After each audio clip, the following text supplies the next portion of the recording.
Hello students, आज का हमारा टॉपिक है correlation, chapter number 12 of statistics. Correlation is a method और technique to measure quantitative relationship between variables. जब हमें वेरिएबल के बीच में क्वांटिटेटिव रिलेशनशिप्स को मेजर करना होता है तो हम कोरिलेशन का यूज करते हैं। For example, quantitative relationship between price and demand, कि प्राइस के इंक्रीज हो जाने से डिमांड हमारी डिक्रीज हो जाती है और प्राइस के कम होने से, डिक्रीज हो जाने से डिमांड हमारी इंक्रीज हो जाती है। तो प्राइस और डिमांड में अगर हमें क्वांटिटेटिव रिलेशनशिप फाइंड आउट करना है तो हम कोरिलेशन का यूज करते हैं। प्राइस एंड सप्लाई, कि प्राइस के इंक्रीज हो जाने से सप्लाई हमारी इंक्रीज हो जाती है, अगर प्राइस डिक्रीज हो जाए तो सप्लाई भी डिक्रीज हो जाती है। इनकम एंड एक्सपेंडिचर में क्वांटिटेटिव रिलेशनशिप अगर हमें फाइंड आउट करना है कि इनकम के इंक्रीज होने से एक्सपेंडिचर हमारा इंक्रीज हो जाता है। इनकम एंड सेविंग्स, कि जैसे जैसे हमारी इनकम इंक्रीज होती है तो हमारी सेविंग्स भी इंक्रीज हो जाती है। तो डिफरेंट वेरिएबल्स में जब हमें क्वांटिटेटिव रिलेशनशिप फाइंड आउट करना है तो हम कोरिलेशन का यूज करते हैं। टाइप्स ऑफ कोरिलेशन, फर्स्ट हमारा टाइप है positive and negative correlation. Positive correlation, when variable moves in same direction. जब हमारे जो वेरिएबल हैं, for example price and supply, वो एक ही डायरेक्शन में मूव करते हैं, या तो दोनों इंक्रीज होंगे या फिर दोनों डिक्रीज होंगे। अगर हम बात करें प्राइस और सप्लाई की, तो जैसे जैसे हमारा प्राइस इंक्रीज हो रहा है 5 to 10, तो हमारी सप्लाई भी इंक्रीज हो रही है। जब प्राइस 5 है तो सप्लाई हमारी 50 है, जैसे ही प्राइस इंक्रीज हुआ 10 तो सप्लाई हमारी 50 से 100 हो गई। प्राइस हमारा इंक्रीज हुआ 10 to 15 तो सप्लाई भी हमारी 100 से 150 हो गई। प्राइस हमारा 15 से 20 हुआ तो सप्लाई भी हमारी इंक्रीज होकर 150 से 200 हो गई। जब हमारी वेरिएबल एक ही डायरेक्शन में मूव करते हैं, या तो दोनों इंक्रीज हो या फिर दोनों डिक्रीज हो, तो उसको हम बोलते हैं positive correlation.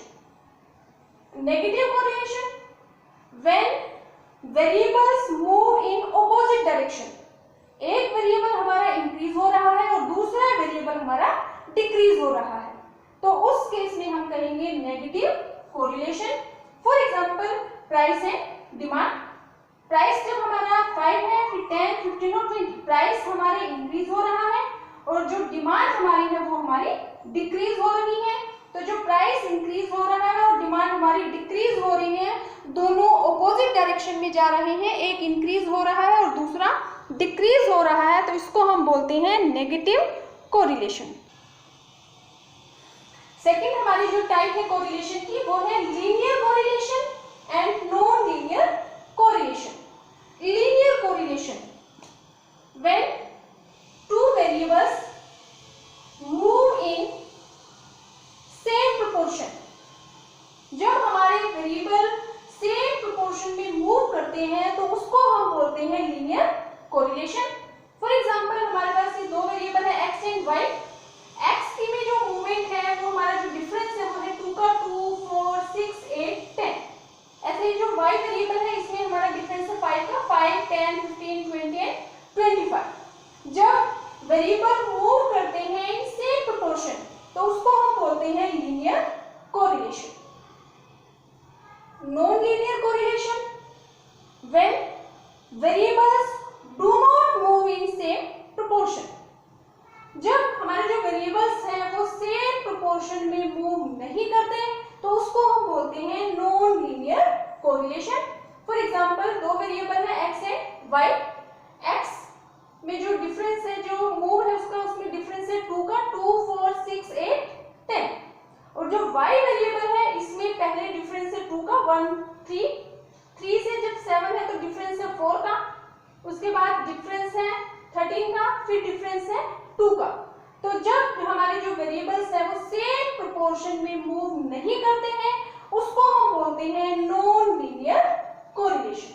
Linear correlation when variable move in same proportion.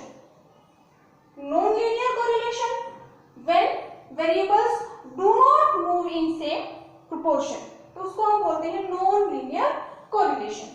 Next हमारा कोरिलेशन का टाइप है simple correlation and multiple correlation. Simple correlation when we study relationship between two variables only. जब हम रिलेशनशिप की स्टडी करते हैं बिटवीन टू वेरिएबल्स तो उसको हम बोलते हैं simple correlation. For example price and demand, income and expenditure, price and supply, income and savings. जब हम दो वेरिएबल के बीच में जो कोरिलेशन है, जो रिलेशन है, उसकी स्टडी करते हैं तो उसको हम बोलते हैं simple correlation. Multiple correlation when we study relationship among three and more than three variables, तो उसको हम बोलते हैं मल्टीपल कोरिलेशन. फॉर एग्जांपल कि अगर हम बात करें कि इस साल वीट का प्रोडक्शन अच्छा हुआ है, तो वीट का जो प्रोडक्शन अच्छा होने के जो रीजंस हैं वो हो सकता है अच्छी रेनफॉल, या फिर अच्छे जो सीड्स यूज किए वो H1B सीड्स, या फिर केमिकल फर्टिलाइजर्स के यूज करने से प्रोडक्शन अच्छा हुआ हो. तो जब हम तीन या तीन से ज्यादा वेरिएबल्स के बीच में रिलेशनशिप की स्टडी करते हैं उसको हम बोलते हैं मल्टीपल कोरिलेशन. नेक्स्ट हमारा जो टॉपिक है वो है डिग्री ऑफ कोरिलेशन. अगर हमारे कोरिलेशन की वैल्यू +1 है तो इट मीन्स कि जो भी हमारे दो वेरिएबल हैं वो हमारे सेम प्रोपोर्शन में चेंज हो रही हैं और इन सेम डायरेक्शन, यानी कि उनका जो डिफरेंस है चेंज होने का वो भी इक्वल है, और या तो दोनों इंक्रीज हो रहे हैं या दोनों डिक्रीज हो रहे हैं. तो उस केस में हमारा जो कोरिलेशन की वैल्यू हमारी 1 आएगी और उसको हम बोलेंगे perfectly positive correlation. Perfect negative correlation, अगर हमारे जो वेरिएबल्स हैं उनमें जो चेंज हो रहा है वो इक्वल है, जो डिफरेंस है दोनों सीरीज में वो इक्वल है, लेकिन एक वेरिएबल हमारा इंक्रीज हो रहा है और एक वेरिएबल हमारा डिक्रीज हो रहा है.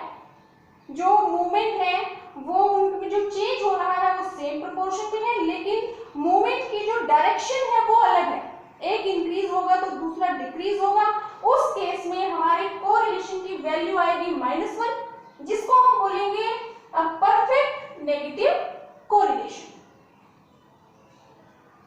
सेकंड हमारा है high degree of positive correlation. अगर हमारे कोरिलेशन की वैल्यू आती है 0.75 से 1 के बीच में और वो वैल्यू हमारी पॉजिटिव है तो उसको हम बोलते हैं high degree of positive correlation. अगर हमारे कोरिलेशन की वैल्यू आती है 0.75 से 1 के बीच में, लेकिन वो जो वैल्यू है वो हमारी नेगेटिव है, तो उसको हम बोलेंगे high degree of negative correlation. अगर हमारे कोरिलेशन की वैल्यू आती है +0.252 +0.75, इनकी 0.25 से 0.7 के बीच में अगर हमारे कोरिलेशन की वैल्यू आती है तो उसको हम बोलते हैं moderate degree of positive correlation.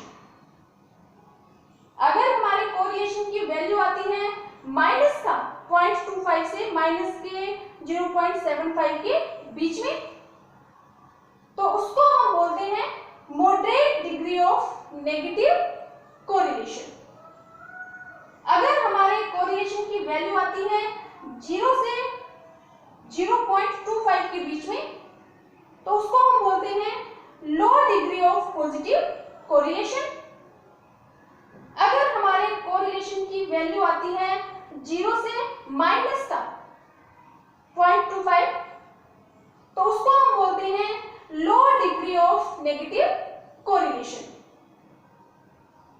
अगर हमारी कोरिलेशन की वैल्यू 0 आती है तो इट मींस कि जो वेरिएबल है उनके बीच में कोई कोरिलेशन नहीं है, एब्सेंस ऑफ कोरिलेशन. तो हमारी जो कोरिलेशन की वैल्यू है या तो आपकी +1 होगी या फिर -1। अगर +1 है तो इट मींस अगर प्लस का साइन लगा है, आपके कोरिलेशन की जो वैल्यू आती है वो आपकी पॉजिटिव वैल्यू है, तो हमारा कोरिलेशन पॉजिटिव होगा। अगर हमारी कोरिलेशन की वैल्यू माइनस में आती है तो जो हमारा कोरिलेशन होगा वो हमारा नेगेटिव होगा। अगर आपकी वैल्यू आती है 1 तो वो हमारा होगा perfect correlation, perfect positive correlation, और अगर -1 वैल्यू है तो परफेक्ट नेगेटिव कोरिलेशन। अगर कोरिलेशन की वैल्यू 0 आती है तो जो वेरिएबल है उनके बीच में कोई रिलेशनशिप नहीं है, एब्सेंस ऑफ कोरिलेशन। 0 और 1 के बीच में हमारी जो ये सिचुएशंस है इसमें 3 केस है, हाई, मॉडरेट और लो। अगर हमारी वैल्यू 0 to 0.25 के बीच में आती है और प्लस की है तो हमारी कोरिलेशन की जो वैल्यू होती है, जो डिग्री होती है वो हमारी होगी लो डिग्री ऑफ पॉजिटिव कोरिलेशन। और अगर 0 और -0.25 के बीच में है तो वो हमारी होगी लो डिग्री ऑफ नेगेटिव कोरिलेशन। 0.25 से 0.75 के बीच में अगर हमारी कोरिलेशन की वैल्यू है और प्लस में है तो उसको हम बोलेंगे moderate degree of positive correlation. और अगर माइनस का 0.25 से माइनस का 0.75 के बीच में हमारी कोरिलेशन की वैल्यू है तो हमारी जो कोरिलेशन की डिग्री होगी वो हमारी होगी moderate degree of negative correlation. 0.75 से 1 के बीच में अगर हमारी कोरिलेशन की वैल्यू है तो वो हमारा है high degree of positive correlation. और अगर 0.75 से 1 के बीच में हमारी कोरिलेशन की वैल्यू है लेकिन वो वैल्यू हमारी नेगेटिव है तो वो हमारा होगा हाई डिग्री ऑफ नेगेटिव